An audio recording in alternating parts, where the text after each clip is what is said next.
Olá, meu nome é Adriana Lavorato, sou professora da Escola Nossa Senhora do Bom Conselho, professora mentora da turma 2I02 e vim aqui para compartilhar com vocês como que nós saímos disso para chegarmos nisso.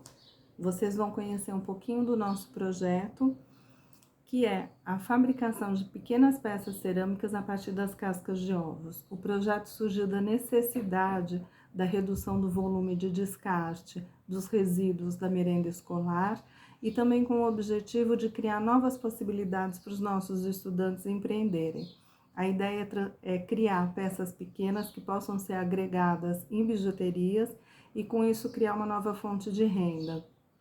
Ao agregar as cascas de ovos, nosso objetivo foi deixar as peças mais resistentes e graças a Deus nós conseguimos. Quero agradecer à FAPEAL e ao programa.